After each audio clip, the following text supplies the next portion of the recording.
Today we're going to be trying to piece together the best possible home gym for under $10,000. And with that kind of money, things can actually get a little trickier than with a more limited budget, because now your options have really expanded and you can get some really great stuff. So we're going to cover 7 categories of equipment, and to help keep my sanity, and more importantly, this video under 2 hours, I'll give 3 options for each. A more budget-minded one, which at this point, budget is a bit of a relative term, a mid-grade pick, and a high-end one.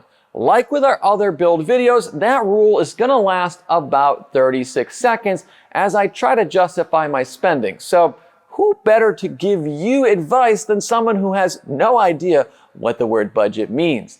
With this much money, and to be clear, I'm not suggesting you save up 10 grand and blow your wad on the first flashy thing that catches your eyes. This is more of a, if your goal is to spend 10K on a complete forever home gym, or if you wanted to know what options are available for creating a gym with this kind of money scenario.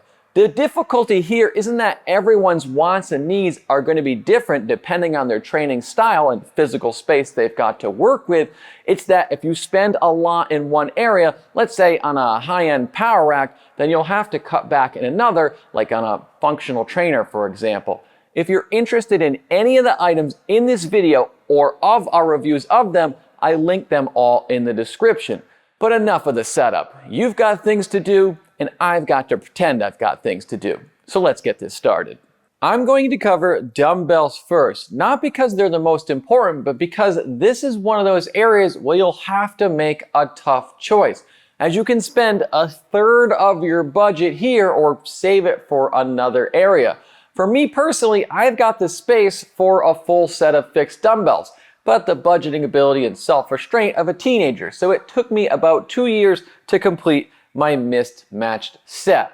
For my budget and mid pick, I just go adjustable, as they're a good way to save money and work around any space restraints you may have. And for a long time, I would have recommended power block adjustable dumbbells because they're very durable and until recently, a little more budget friendly. But as I went back through my build videos, it seems their prices have increased and outpaced other companies in the past few years. And now a set of USA Elites running from 5 to 70 pounds are almost $800 shipped, as are the Chinese-made sports series. The Pro EXPs from 5 to 70 pounds, which are also made in China, are almost $900 shipped, which is a tough sell, but they are still one of my picks. My upgrade pick would be Dumbbells. I've messed around with these a lot and love how they feel like actual dumbbells. They're incredibly quick and easy to adjust, but like most adjustable dumbbells, they have a lot of parts and pieces, which means things can break. And since the warranty doesn't cover drops, you'll have to baby them like when you talk to men about their bench press numbers. But the convenience of them and the fact that they're now cheaper than power blocks make them my second pick. My top pick is the same as it has been for years, which is Reps Fixed Dumbbells, which says a lot about these things because I haven't been kind to them, I have never cleaned or maintained them, and to prove how manly I am, I drop them constantly. I'm not saying other dumbbell sets aren't good, as I own Rogue dumbbells as well, but they're all basically the same rebranded thing outside of Rep. So if you can find killer deals on used dumbbells or grab a flash deal as companies dump inventory they over-ordered during COVID, then go for it. Otherwise, Rep is your best bet. With a lifetime warranty, the fully knurled straight handle, the friction welded head, and the fact they're somehow cheaper than a lot of other options, it makes them an easy choice for me. Since I'm apparently doing this in no specific order, let's talk about barbells next.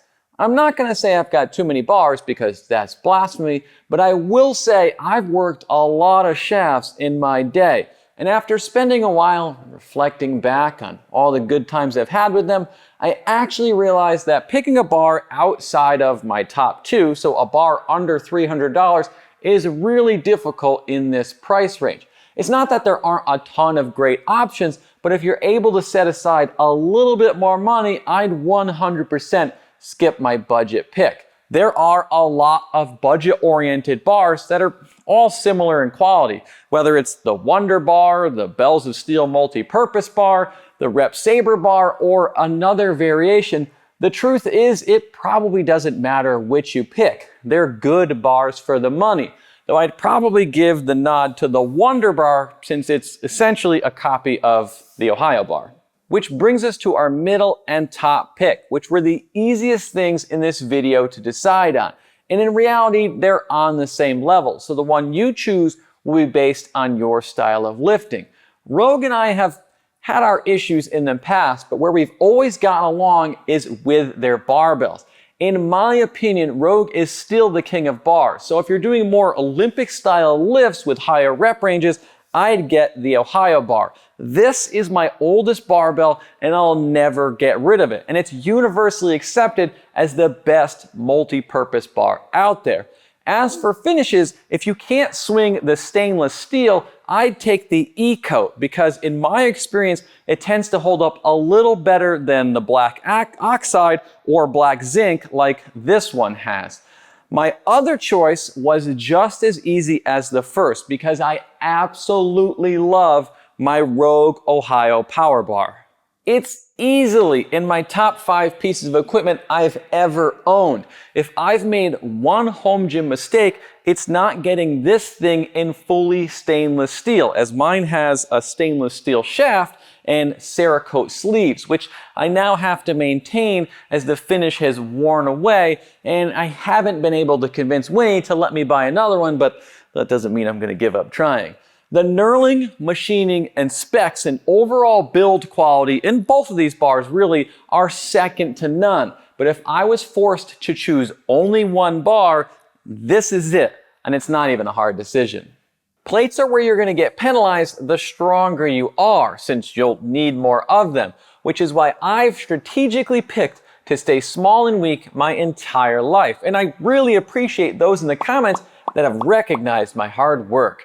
There's nearly an unlimited amount of options for plates with this budget range. So this may be one of the rare times I follow my 3 picks per category rule, which is good for you because it means I've spent hours narrowing these down, but bad for me because I had to give up my free time to do so, which I'm joking, of course. I look at gym equipment day and night, so I didn't have any friends bothering me to hang out anyway. For iron plates, I had a really hard time coming up with a third pick because it was supposed to be the budget pick. But a lot of your cheaper options somewhat resemble each other or at least don't really stand out. So not only is my first iron pick not truly fully iron, it's also just as expensive as the other two. To keep things even, all 3 of these are priced out as 375-pound sets, and they're all essentially the same price. I take a look at Rep's urethane equalizers over their other options, as I've had Rep iron plates in the past with inconsistencies in their finish and in their weight tolerances. But the urethanes have always been really good to me, and it seems like that's been echoed in the home gym community as well. The urethane coating is incredibly durable and it deadens that iron sound a little, and the cutouts make them very easy to handle. The only issues you may have with them is that they're not made in the US, and the steel insert and slightly wider collar opening tends to make them slide around on the bar easier.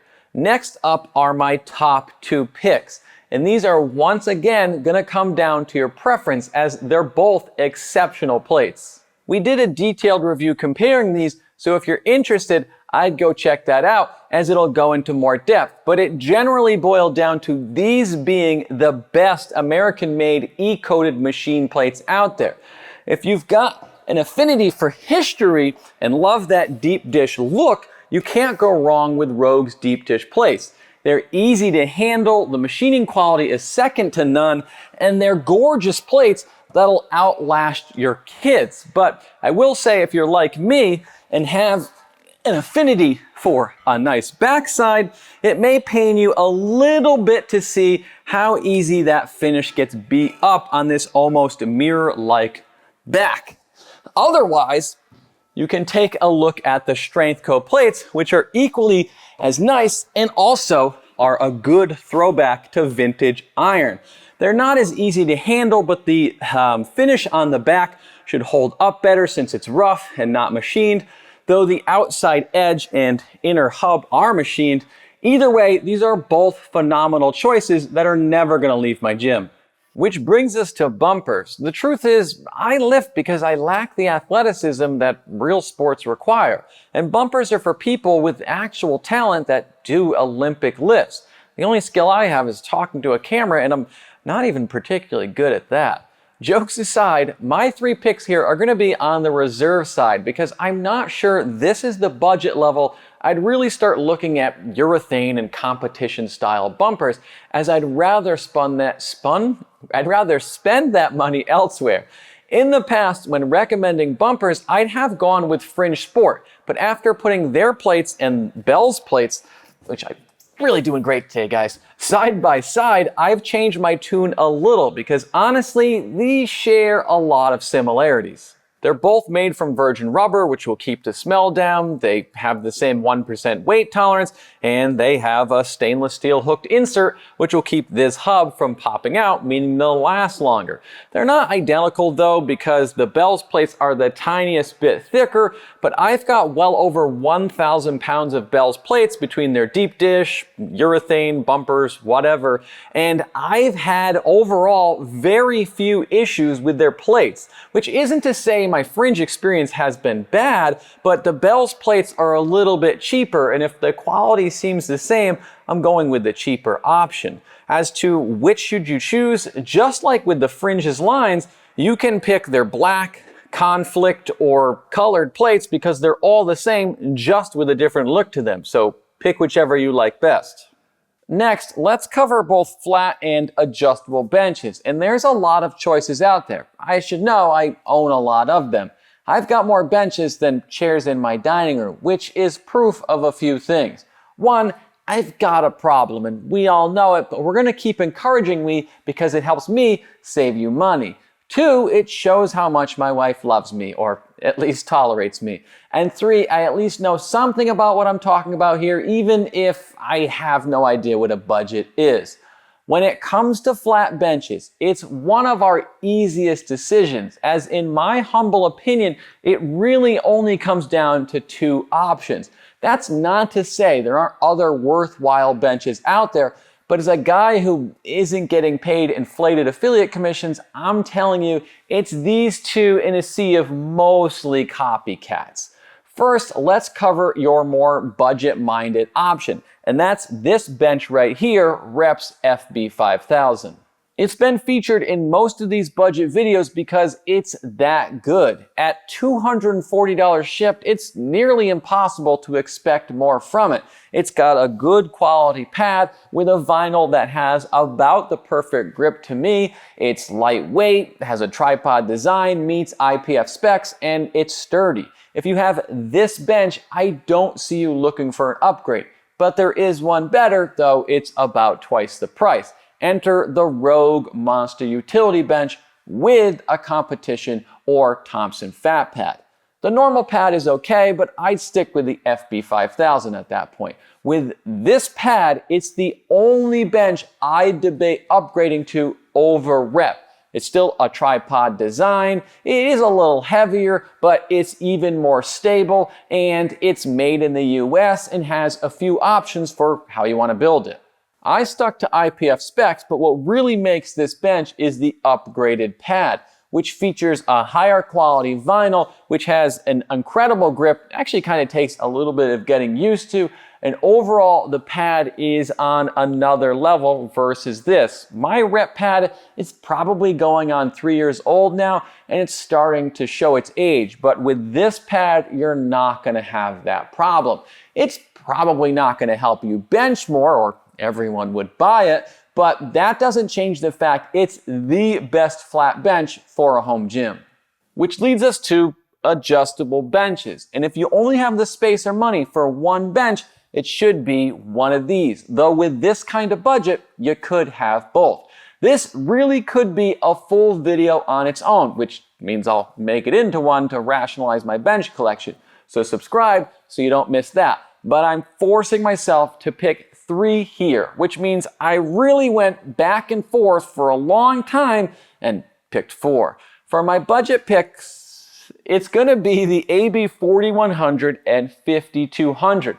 The truth is they're incredibly similar, with the 5200 being the more refined bigger brother to the 4100. If you want to save $100 and get a lighter bench, go with the 4100. If you're like me and benching over 700 pounds and feel like you need an extra few inches on the back pad, I'd get the 5200, as it is the better of the two, but they're functionally identical. These are 2 great examples of why rep dominates the bench game. They're well designed, easy to adjust with their cage ladder system, very well made, sturdy, and priced to compete. My mid pick is debatably the most expensive depending on how you build it, and that's the GetRx Fid AB2. My AB 5000 has been collecting dust lately because of this bench. Not because that's not a great bench, but it's a little awkward to adjust and can also be awkward to move around with the orientation of the front handle. If the AB 5200 and 5000 had a baby, this would be it.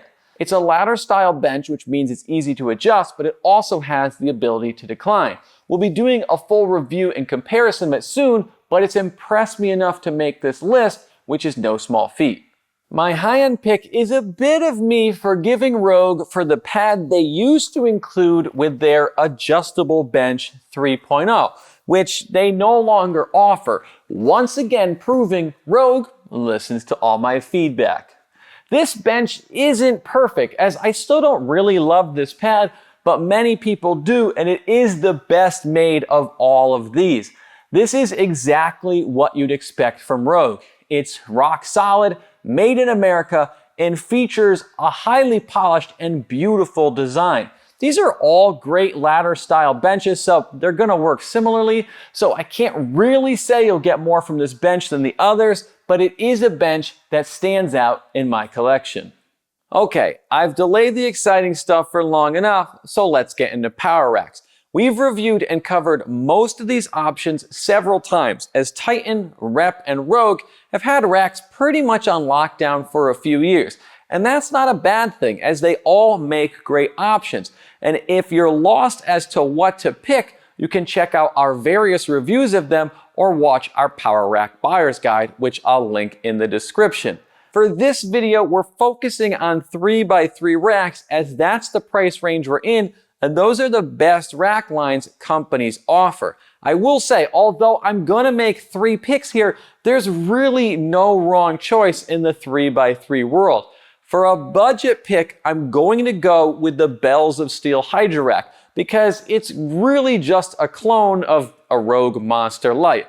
Honestly, they're identical 5/8 inch true 3x3 racks. Rogue will be a bit better quality and offer more finish options, but if you want to save money, they're functionally the same. If you're one of those mouth-breathing basement dwellers who still lives with your parents, love you, Brandon, we'll see you for those collaboration videos soon, well, Bells has you covered since they have more height options. Both of these are true 3-inch by 3-inch racks, which means you can easily swap attachments between them. So if you'd rather have the Monster Light instead, you can still put accessories like the Bells of Steel seal row pad on it without having to tweak things or figure out if they'll fit. My mid pick is the Rep PR 5000, though depending on how you build it, as we'll see in the next section, it could easily be the most expensive thing on this list. This is a 1-inch rack, which means the attachments and touches will be a little higher end than with a 5/8 inch rack like a Titan X3, Bells of Steel Hydra, or Monster Light. My rack has kind of grown into this 11 post, whatever you want to call it, but that's why a 1-inch rack is my choice here. It's always more fun when you've got access to additional holes, and 1-inch racks have more holes on the sides of the uprights, which gives you more freedom in where you place your attachments and how you build out your rack, which in my opinion is the biggest selling point of these racks. The finish and build quality on this rack is great, and Rep has been coming up with a lot of great attachments and products lately, which is why I really debated making it my top pick, as this at the moment is my favorite rack. For a top pick, I went with the Rogue Monster, which was not a rack I was particularly happy with at first after dealing with some issues I had during the order process and upon initially receiving it. But after having it a while and Rogue making things right as they tend to do, I got over my teenage angst. Now, I stand by my claim that the quality of the Monster and the PR5000 are nearly identical, but overall, Rogue does make better attachments, and I think supporting American businesses and manufacturing is a big deal, as I've watched a few smaller companies that were making great things fold recently, which means in the long run, we're all missing out. As a 3x3 rack with 1-inch hardware, it's hard to want more from it, and there's a good reason Rogue is the king of home gym companies, as it's a beautiful piece with outstanding build quality. If you were frugal in other areas, you should have money left over for some type of cables, be that a functional trainer or another option. But truth be told, that's probably an entire video on its own, and I've been in here for hours talking to myself. I know you're probably thinking, wow, he's so smooth. How does he rattle all this off without stopping? But the truth is, half the time I'm filming, half the time I'm yelling at myself because I've messed up the word Rogue 6 takes in a row. So I'm going to do this one a little differently and choose a rack-mounted option, a standalone, and then give my top pick. At $1,600, there's no cheaper standalone option than the Costco FTX trainer. I call it the Costco trainer because it's somehow a lot cheaper if you buy it from them versus Inspire Fitness. It's a bare bones piece, which isn't to say you won't get a lot out of it, but just make sure to set your expectations. As much as I'd rather have recommended the Bell's trainer since it's got a smaller footprint and it seems like a little bit of an upgrade, I need more time testing it. Rep's FT5000 is definitely a big upgrade, and unlike with Inspire, I've got affiliates with Rep and Bells, but I'd be lying if I didn't say the Inspire FTX will work for a lot of people who aren't ready to step up to those higher price points. If you don't have enough space for a dedicated machine, I'd look at something rack mounted next. Now, I don't have a specific recommendation here because I'm not sure which rack you've chosen, but every company is going to have something built to work with their rack, whether that's Bells, Titan, and Rep with their lat pull down low row combos, or Rogue with their, well, I don't really love the slinger, and their rack attached lat pull down is more of a standalone, but at least they tried. Which brings us to my top pick, the Rep Aries. I said earlier that my PR5000 was my favorite rack lately, even though I gave my Rogue Monster my top pick, and that's because of this add-on. I just sold my $8,000 commercial functional trainer for this and haven't looked back. It's a very well done lat pull down, low row, and functional trainer that integrates into a PR4000 or 5000. And if you're looking for quality, space savings, a big weight stack, and versatility, this delivers. If you haven't gotten sick of my personality yet, I'd check out a review on it because this is a piece of equipment that has really impressed me. You'll have to forgive me for only highlighting some of the little extras that truly complete a home gym, as I'm really trying to keep this video watchable, but I want this video to feel somewhat complete. So for flooring, just go to Tractor Supply and get some 3/4 inch, 4 foot by 6 foot horse stall mats and tape them together with Gorilla Tape. It'll keep them from moving and makes cleaning up easier. The best collars, in my opinion, are Rogue's USA aluminums. They'll bring you to tears if you let them snap your finger when putting them on and off, but if you're into pain, maybe that's a good thing. They have an incredible hold strength and are in a league all their own. My only issue with them, I wished I owned another pair. For bands, almost anything of good quality will do. Just find something made of natural latex like these Canway bands that I've been using for years without issue. You can get fancier ones like these ones from Rogue. I'm too tired for this, Rogue. There's the logo. But I'd be lying if I said they perform any differently. The only real difference is the Rogue logo, which inflates the price, and the fact that Rogue does have a few more options for resistance levels. There's a lot more stuff that you'll collect as you grow your gym, so why don't the best followers in the world make some suggestions in the comments on what I've missed on this one so that I can steal all that hard work for a future video. Seriously, this has gone on too long. I'm exhausted. I didn't forget rings, so don't forget rings. Thanks for watching. I'll see you next week.